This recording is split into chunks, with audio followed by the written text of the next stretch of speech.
The man who would earn the title Genghis Khan, the universal ruler, was born into a world defined by chaos, starvation, and betrayal. His is not a story of inherited royalty or destiny on a silver platter, but a saga forged in the crucible of hardship on the desolate, unforgiving steppes of Mongolia. This journey from an abandoned orphan to the master of the largest contiguous land empire in human history is a testament to an unyielding will, an unparalleled strategic mind, and a singular focus on revenge and unification. He was named Temüjin, meaning of iron, a prophetic name for the iron discipline and ruthless resilience he would later embody. The year of his birth, generally estimated around 1162 AD, placed him at the heart of the Mongol heartland, a vast, open terrain where the tribal groups, the Mongols, Tartars, Karait, and Naiman, were locked in an endless cycle of raid, theft, and blood feud. Survival in this landscape required not just strength, but cunning. Legend recounted in the secret history of the Mongols claims Temüjin was born clutching a clot of blood in his hand, a sign perhaps of the great warrior he was destined to become. His father, Yesugei, was a minor chieftain of the Borjigin clan, a man who possessed enough power to claim a bride from the Olkonud tribe, the young Hoylun, through capture.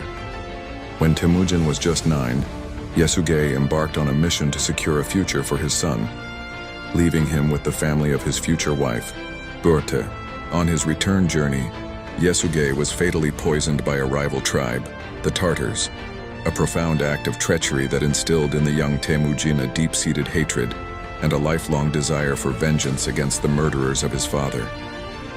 This hatred would later fuel one of his first great military campaigns. Upon Yesugei's death, the traditions of the steppe dictated that the clan should rally around its young heir. Instead, the Taichud clan, which had been loosely allied with Yesugei, saw an opportunity to divest themselves of responsibility and seize the meager assets. They immediately abandoned Temüjin, his mother Hoylun, and his 6 younger siblings and half-siblings. This act of profound betrayal was arguably the most formative event in Temüjin's life, teaching him that tribal loyalty was worthless and that self-reliance was the only path. The small family unit was forced to survive through sheer tenacity. They were reduced from riding and hunting nobles to humble scavengers, living in abject poverty. They ate roots, caught fish, and hunted small game like marmots and field mice, a humiliating existence for a child of a noble Borjigin chief. Hoylun, Temüjin's mother, became the matriarch and the sole source of discipline, instilling in her children the core values of resilience that would become the foundation of the future Mongol state. This struggle for survival was fraught with internal conflict. The family was led by Hoylun, but Temüjin's half-brother Bektar presented a challenge to the young boy's growing authority. In a brutal defining moment, Temüjin, aided by his brother Kasar, ambushed and killed Bektar. This fratricide, though condemned by his mother, served as a chilling declaration. Temüjin would tolerate no internal dissension or challenge to his leadership, even within his own immediate family. The rule was clear: unquestioning loyalty to the leader or death. His struggles were far from over. As a young teenager, his former supposed allies, the Taichud, returned to reclaim the son of their former rival. Temüjin was captured, shackled in a heavy wooden yoke known as a kangre, a brutal device used to humiliate and immobilize prisoners. This period of enslavement was brief but critical. His dramatic escape, achieved by striking a guard over the head and hiding in a river under the cover of darkness, became a powerful legend among the steppe people. It proved his extraordinary personal courage and his belief that no cage could hold his ambition. Temüjin's path to power was paved by a deep understanding of human nature and political necessity. He realized that the steppe needed unity above all else. His first crucial alliance was renewed with his childhood sweetheart Burte, who brought with her the influence of the powerful Olkonud tribe. His second was with the influential chieftain Togrul Khan of the Karait, who had been a blood brother, Anda, to Temüjin's deceased father. Togrul offered protection and the respectability of an established ruler. His third and most passionate bond was forged with Jamuka, a young warrior from a rival clan. They became Andas, exchanging belts and horses in a sacred oath of brotherhood. This relationship was the most complex and tragic of Temüjin's early life. While Yamuka was a brilliant warrior, he was a staunch traditionalist who believed in the old, decentralized aristocratic system of tribal rule. Temüjin, however, had a revolutionary vision of a unified state based on meritocracy, promoting talent regardless of lineage. It was this fundamental ideological schism that ultimately tore their brotherhood apart and set the stage for the final bloody wars of unification. By his mid-20s, Temüjin was no longer a beggar. He was a rising force. He had rescued his kidnapped wife Berta with the help of Togrul and Jamuka, a victory that earned him prestige. He began to attract followers, drawn not by birthright but by the promise of order and reward under his disciplined leadership. He instilled a revolutionary rule. All looting must wait until after the complete victory had been secured, and the spoils would be distributed equally among the soldiers, removing the traditional system where clan leaders hoarded the wealth. This guaranteed the absolute loyalty of the common soldiers, who would form the backbone of his future empire. The stage was set for the final, brutal consolidation of power, which would eliminate all rivals and transform Temüjin into the universal ruler. The path to becoming the universal ruler was paved not just by conquest abroad, but by the relentless surgical elimination of every rival at home. Part 2 of Temüjin's story is the most complex and bloody chapter of his rise. The transition from tribal chieftain to the unifier of the steppes, a process that demanded the betrayal of his closest companions and the implementation of military reforms that would render the Mongol army unstoppable. By the late 1190s, Temüjin's power had grown too significant to be ignored by the other major forces on the steppe. The fragile balance of power, built on shifting alliances and temporary blood oaths, began to crumble. The central conflict was the inevitable collision course between Temüjin and his Anda, blood brother Jamuka. Jamuka, an eloquent and charismatic leader, represented the old ways, the traditional Mongol aristocracy where authority was inherited by noble lineage. Temüjin, however, championed meritocracy and centralized power. The split was irreparable. The final ideological and military break occurred when several minor clans and noble families, disillusioned with the tribal chaos, deserted Jamuka and swore allegiance to Temüjin, seeing in him a vision of stability and structure. The ensuing civil war was brutal. It was a contest not just for territory, but for the soul of the Mongol nation. The Battle of the 13 Sides. An early confrontation, though indecisive, revealed Temüjin's tactical maturity. While Jamuka commanded a larger force, Temüjin reorganized his men into more efficient decimal units, groups of 100 and 1,000, fostering unit cohesion that transcended old clan loyalties. This reform was revolutionary for the fragmented steppe. More significantly, Temüjin began to gain a reputation for ruthless justice and uncompromising discipline. After initial victories, Jamuka reportedly executed 70 of Temüjin's followers by boiling them alive, an act of extreme barbarism that horrified even the battle-hardened Mongols and inadvertently sent more men to Temüjin's side, seeking a leader who would provide true order. Temüjin's strategic genius lay in his ability to dismantle his enemies' power structures permanently. Against the Tartars, the ancient enemies who had poisoned his father, his retribution was total and cold-blooded. After their final defeat, Temüjin ordered the execution of all Tartar men taller than a cart axle. The goal was not mere vengeance, but the total eradication of the political and aristocratic class that could harbor future resentment and rebellion. The women and children were then absorbed into the Mongol population, ensuring no future Tartar political identity could emerge. His next great challenge was the defeat of his protector, Togrul Khan, Wang Khan of the Karaite tribe. Togrul, influenced by his jealous son, grew paranoid of Temüjin's rapidly accumulating power. What began as a father-son relationship ended in a treacherous surprise attack on Temüjin's forces. Temüjin survived the initial ambush by retreating and reorganizing, demonstrating his tactical brilliance under pressure. In the subsequent final battle, Temüjin's disciplined forces crushed the Karaite. The victory against the Karaite was crucial. It gave Temüjin control over central Mongolia and cemented his reputation as the rightful, divinely favored leader. The final confrontation was with the powerful Naiman tribe led by Tayang Khan. The Naiman represented a more sophisticated, more sedentary culture, utilizing literacy and more centralized governing structures, and they feared the rise of the uncivilized Temüjin.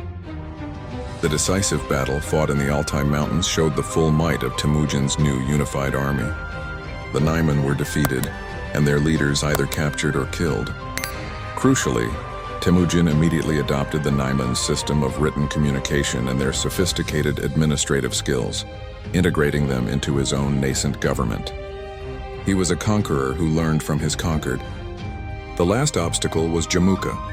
Jamuka was eventually betrayed by his own retainers and delivered to Temüjin. In a final private meeting, Temüjin offered his old friend a renewal of their brotherhood. Jamuka, recognizing Temüjin's superior destiny, refused the offer but asked for an honorable death without shedding blood. Temüjin granted him a death by the breaking of the spine, the traditional noble way reserved for Mongol nobility. With Jamuka's death, every single rival to power on the Mongolian steppe was eliminated. The Kurultai of 1206. In 1206 AD, Temüjin convened a massive Kurultai, an assembly of all the victorious tribal leaders, on the banks of the Onon River. It was here before the assembled Mongol nation that the shaman proclaimed him Genghis Khan, the universal ruler. The newly formed Mongol state was no longer a collection of tribes, but a single disciplined military machine bound by the Yasa.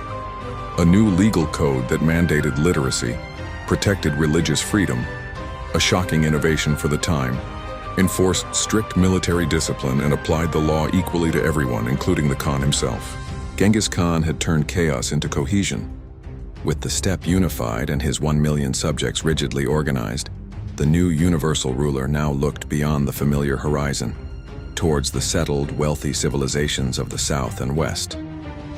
His first target, the great fractured empire of China. With the Mongol tribes unified under the iron fist of the Yasa Code, Genghis Khan had accomplished the impossible.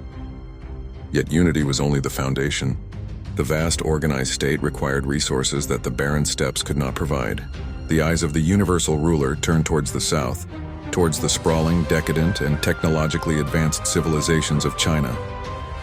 This campaign against the great Chinese dynasties would not only secure the Mongol state, but would force Genghis Khan to fundamentally reinvent his military machine, trading speed for siege warfare.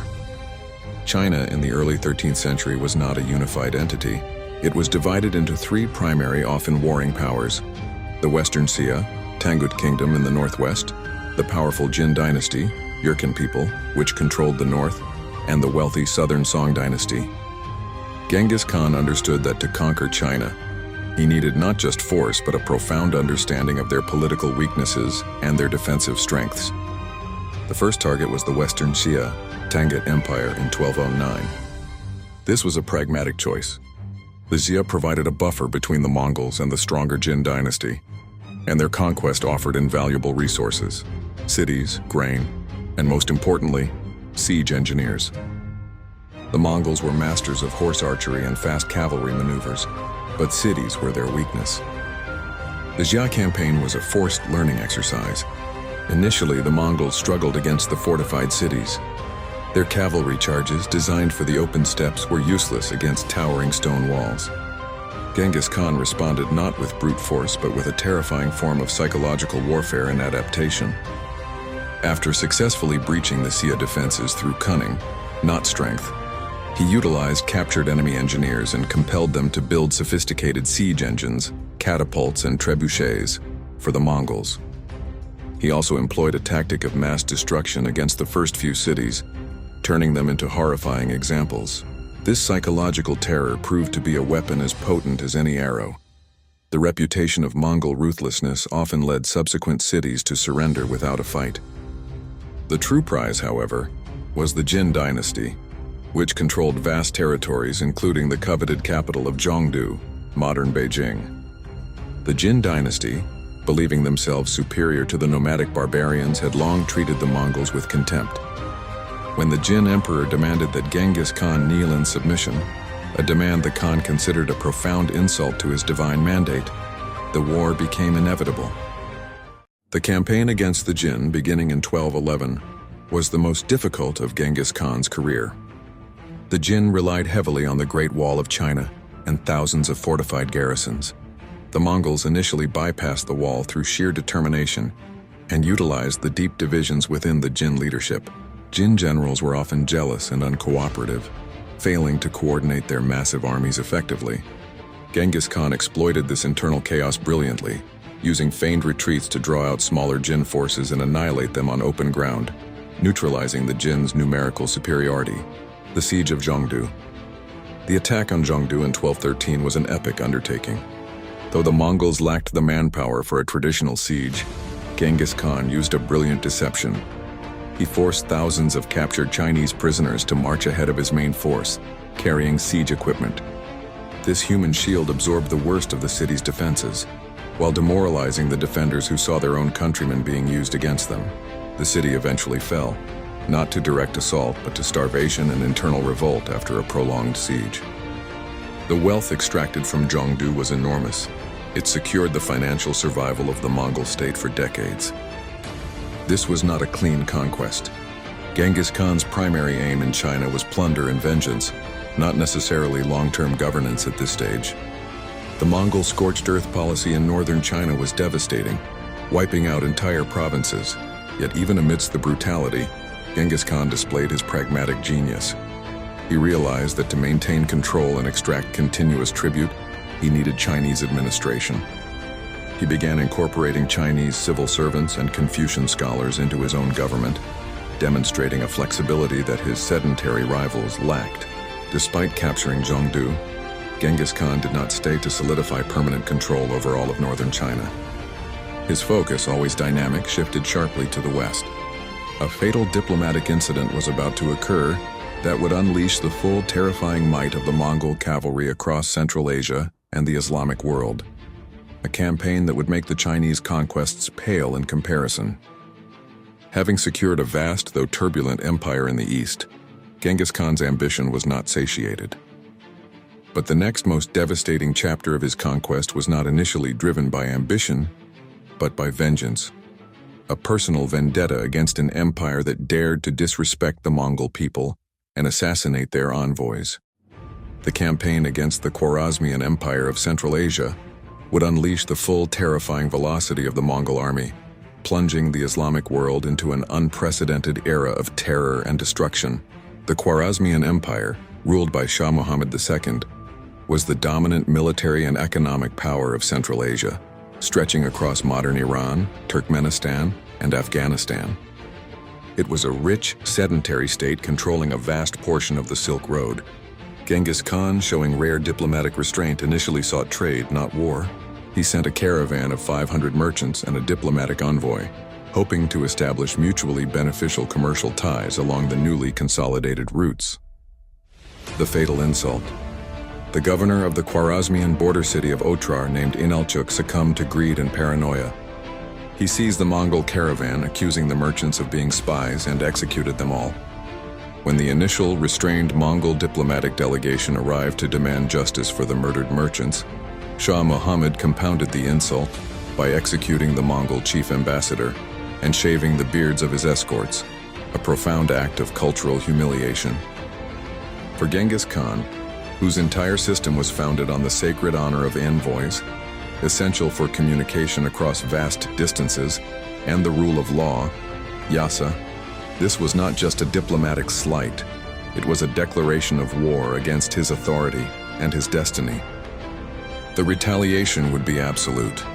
In 1219, Genghis Khan mobilized nearly 200,000 of his most hardened troops, leaving only a minimum force to guard the newly won territories in China. This army was not merely large. It was a highly mobile, single-minded force designed to move faster than any army in history, covering over 100 miles a day. They crossed the forbidding Tian Shan Mountains, utilizing stealth and impeccable planning to divide their massive force into smaller, highly specialized tumans, units of 10,000 men. The destruction of the Khwarezmian Empire. Shah Muhammad made a catastrophic strategic error. Instead of consolidating his forces for a single decisive battle, where the Mongols preferred to fight, he dispersed his troops into fortified cities, hoping they would bog the Mongols down in endless sieges. This played directly into the hands of the highly mobile Mongol cavalry. The Mongols adopted an unprecedented tactic of simultaneous siege. While one force would besiege a city, others would sweep around, cutting off supply lines and preventing reinforcements. The fall of Otrar, the city where the incident began, was a horrifying example. After a 5-month siege, the governor Inalchuk was captured and reportedly executed by having molten silver poured into his eyes and ears, a poetic vengeance for his greed. The great cultural centers of Central Asia, Bukhara, Samarkand, and Urgench, were systematically reduced to rubble. Bukhara. After its surrender, Genghis Khan entered the city and delivered a chilling speech from the pulpit of the main mosque, declaring that he was the scourge of God, sent to punish them for their sins. The city was then subjected to fire and massacre. Samarkand, the capital, was defended by 100,000 men. Its fall was hastened by the Mongol strategy of hydraulic warfare, diverting rivers to flood the city's defenses. The Mongols did not merely conquer, they sought to decapitate the urban society that bred resistance. They targeted the aristocracy, the scholars, and the religious leaders, leaving behind only the engineers and artisans, whom they drafted into their own ranks. The devastation was so complete that some cities, like Urgench, never fully recovered. The secret expedition to the west, the 4,000-mile raid. While Genghis Khan was finishing the Khwarezmian Corps, he dispatched his 2 greatest generals, Jebe and Subutai, on a secret mission. With a force of just 20,000 cavalry, they were ordered to pursue the fleeing Shah Muhammad II, and then simply to explore and map the world to the west. This astonishing 3-year reconnaissance campaign saw the Mongol forces ride through Persia, cross the Caucasus Mountains, destroy Georgian and Russian armies, and sweep around the Caspian Sea, marking the first time a single army had circumnavigated it. This unprecedented raid provided the Mongols with vital intelligence on the kingdoms of Eastern Europe, Russia's principalities, Hungary, and Poland. Intelligence that Genghis's successor would use to devastating effect. By 1253, Genghis Khan returned to Mongolia, leaving behind a continent scorched by war, yet forever connected by the Mongol roots. He had transformed the Mongol identity from simple steppe nomads into the undisputed masters of the world's commercial and strategic crossroads. But the universal ruler's time was drawing short, and his final, most enduring mystery was yet to be written. By the year 1226, Genghis Khan had created an empire that spanned the entirety of Asia. Yet his final years were dedicated not to further conquest, but to settling old scores and ensuring the survival of his unique creation. He returned one last time to the west, seeking final retribution against the Western Xia, Tangut Kingdom, which had repeatedly defied him and refused to send troops to aid his Khwarezmian campaign. This final punitive expedition was to be his last ride. The exact circumstances of Genghis Khan's death in August 1227 remain one of history's most guarded secrets, shrouded in both deliberate myth and conflicting accounts. The official Mongol narrative suggests he died naturally after a brief illness during the campaign against the Tanguts. Other, more dramatic accounts written by his conquered enemies claim he died from a fall from his horse or from wounds sustained in battle. Regardless of the cause, the absolute secrecy surrounding his death was by his own strict decree. The ultimate secrecy, Genghis Khan demanded that his passing remain a secret until the campaign against the Tanguts was complete and his body returned to his homeland. This was a critical security measure. The stability of the vast, newly formed empire depended entirely on the myth of the invincible Khan. If the newly conquered populations learned of his death prematurely, mass revolts would immediately erupt. The journey back to Mongolia was defined by a terrifying surgical ruthlessness. The funeral procession was accompanied by an elite escort kishig. According to legend, every living being, human, animal, or object, that witnessed the passing of the Khan's body was slaughtered immediately to prevent the location of his final resting place from being revealed. Rivers were temporarily diverted to flow over his gravesite, and after the burial, the thousands of soldiers who had carried out the secret rites were also executed by the keshig, who were in turn killed upon their return to the capital. The cost of eternal secrecy was the lives of tens of thousands. The enigma of the lost tomb, the final resting place of the universal ruler, remains the greatest unexcavated secret in world history.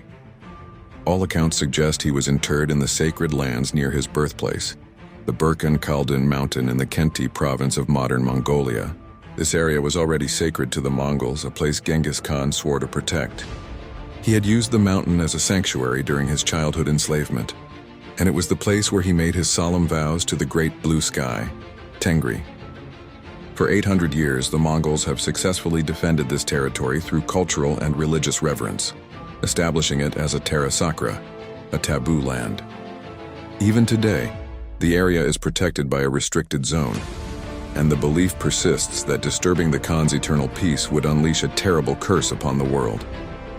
Modern archaeological efforts using non-invasive techniques like ground-penetrating radar and satellite imagery, such as the National Geographic-led Valley of the Khans project, have identified hundreds of potential tomb sites, but none have been definitively proven to be the final burial place.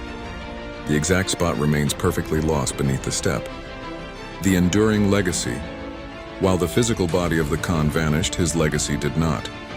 Before his death, Genghis Khan wisely divided his vast empire among his 4 surviving sons, Joshi, Chagatai, Ogadai, and Tolui, and established the rule that the next great Khan, Kagan, would be chosen by the Kurultai. This unprecedented move ensured a structured succession, preventing the immediate collapse that often follows the death of a great conqueror. The greatest impact of Genghis Khan was his ability to create a connected world. The Pax Mongolica, Mongol peace that followed his death, ensured the flourishing of the Silk Road. For a century, trade, technology, ideas, and even the devastating bubonic plague flowed freely between the East and the West, fundamentally altering the global landscape. The man born Temüjin, a starving child of the steppe, had not merely conquered nations. He had effectively shrunk the medieval world, forging the basis for the globalized world we know today. His life remains an epic testament to the transformative power of a single focused and unyielding will.